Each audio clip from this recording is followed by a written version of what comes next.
گزشتہ دنوں یہ خبر پڑی کہ پاکستان سے پہلی دفعہ مس یونیورس کا جو مقابلہ ہوتا ہے، عالمی مقابلہ حسن، اس میں 5 پاکستانی دوشیزائیں حصہ لے رہی ہیں اور پاکستان کی نمائندگی کریں گی۔ جب سے یہ خبر پڑی آپ یقین کریں ہمارا سر شرم سے جھک گیا ہے کہ یہ ملک ہم نے اسلام کے نام پہ حاصل کیا تھا، لا الہ الا اللہ کے نعرے لگا کے حاصل کیا تھا۔ پاکستان کا مطلب کیا، لا الہ الا اللہ کی باتیں کر کے ہزاروں لوگوں نے اپنی جانیں قربان کی، اپنے گھر قربان کی، اپنی اولادیں قربان کی، جائیدادیں قربان کی، نہ جانے کس قسم کی قربانیاں دیں۔ یہ اگر اس ملک کی ریپریزنٹیشن کے لیے اس طرح کی عورتیں اب جائیں گی، بے حیائی کا عالمی مقابلہ آپ اس کو کہہ لیں، تو اس میں کوئی مطلب اس کو یہ غلط نہیں ہوگا۔ حدیث شریف میں آتا ہے، اللہ تعالیٰ فرماتے ہیں، صحیح بخاری کی حدیث ہے کہ اللہ تعالیٰ تم میں سب سے زیادہ غیرت مند ہے، اس لیے اللہ تعالیٰ نے ظاہری اور باطنی ہر قسم کی فحاشی کو حرام کر دیا۔ قرآن کریم میں اللہ نے فرمایا لا تقربوا الفواحش، فحاشی کے کاموں کے قریب بھی مت بھٹکو، یعنی یہ نہیں کہا کہ فحاشی کے کام مت کرو، یہ کہا کہ فحاشی کے کاموں کے قریب بھی مت بھٹکو۔ حدیث شریف میں آتا ہے، رسول اللہ صلی اللہ علیہ وسلم نے فرمایا الحیاء والایمان قرنا جمیعا، کہ حیا اور ایمان یہ دو ساتھی ہیں، اذا رفع احدہما رفع الاخر، جب ان میں سے کوئی ایک چیز اٹھ جائے دوسری اس کے ساتھ ہی اٹھ جاتی۔ ایمان جائے گا حیا ساتھ جائے گی، حیا جائے گی ایمان ساتھ جائے گا۔ اب اگر یہ عورتیں جا رہی ہیں، کم از کم جو ہماری حکومت، جو کیئر ٹیکر گورنمنٹ ہے ہماری، انوار الحق کاکڑ صاحب ہیں، ہمارے وزیر اعظم صاحب ہیں، ہمارے دیگر حکومتی اراکین ہیں، کم از کم آپ یہ تو پتہ کریں ان کو پاکستان کی نمائندگی کا ٹائٹل لگانے کی اجازت کس نے دی؟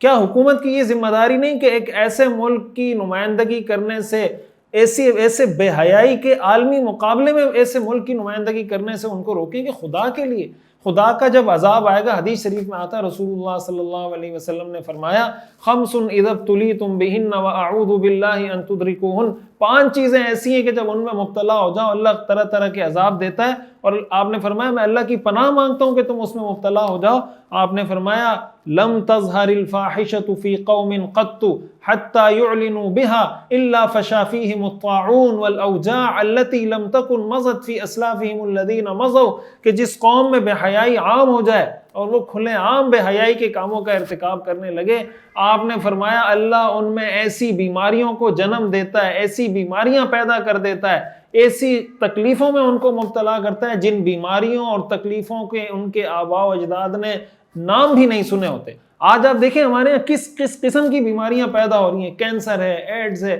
جناب طرح طرح کی نئی بیماریاں جس کا 20 سال پہلے نام نہیں سنا ہوتا، ایک دم ایسی عام ہوتی ہے کہ آدمی سر پکڑ کے بیٹھ جاتا ہے۔ رسول اللہ صلی اللہ علیہ وسلم نے اس کی جو وجہ بتائی ہے وہ بے حیائی بتائی ہے، وہ فحاشی بتائی ہے، وہ عریانی بتائی ہے۔ ہماری ذمہ داری ہے، سوشل میڈیا پہ ہم فضول پوسٹیں تو بہت کرتے رہتے ہیں، بلا وجہ ٹائم بہت ضائع کرتے رہتے ہیں۔ جو سوشل میڈیا استعمال کرنے والے لوگ ہیں وہ اس کے خلاف بھرپور طریقے سے کمپین چلائیں، آواز اٹھائیں۔ حکومت کی ذمہ داری ہے، اللہ آپ سے پوچھے گا، ہم نے مرنا ہے، یہ کرسی ہمیشہ نہیں رہے گی، یہ اقتدار ہمیشہ نہیں رہے گا۔ بہت سارے آئے چلے گئے، کچھ دنیا سے چلے گئے، کچھ کرسیوں سے چلے گئے، کوئی جیل میں، کوئی جیل سے آ رہا ہے، کوئی جیل جا رہا ہے۔ یہ ساری دنیا اللہ تعالیٰ میں بار بار دکھا رہا ہے بھائی یہ حقیقت ہے تمہاری اقتدار اور تمہاری حکومت کی۔ تو خدا کے لیے ایسے لوگوں کو اس چیز سے روکیں کہ بھائی ملک کی نمائندگی کا ٹائٹل ہٹائیں۔ آپ کو جہنم میں جانے کا شوق ہے، 1000 دفعہ جہنم میں جائیں، آپ پاکستان کی یا اسلامی ملک کے ٹائٹل کی نمائندگی کا ٹائٹل کیوں لگا رہے ہیں کہ ہم پاکستان کی نمائندگی کر رہے ہیں؟ سوشل میڈیا پہ اس کے خلاف بھرپور آواز اٹھائیں، اس ویڈیو کو زیادہ سے زیادہ شیئر کریں، اس کے خلاف پوسٹیں لکھیں، اس کے خلاف ویڈیو بنائیں، اور حکومت سے میری درخواست ہے اس کے اوپر بھرپور ایکشن لیں، تاکہ یہ جو دھبا ہمارے ملک کے اوپر لگ رہا ہے، ایک اسلامی ملک کے اوپر، ہم اس سے بچ سکیں۔ وگرنہ جب اللہ تعالیٰ کا عذاب آتا ہے تو حدیث میں آتا ہے، پھر جب اللہ کا عذاب آتا ہے وہ پھر کسی خاص و عام کو نہیں دیکھتا، وہ پھر سب کو اپنی لپیٹ میں لیتا ہے۔ اللہ تعالیٰ ہم سب کی حفاظت فرمائے۔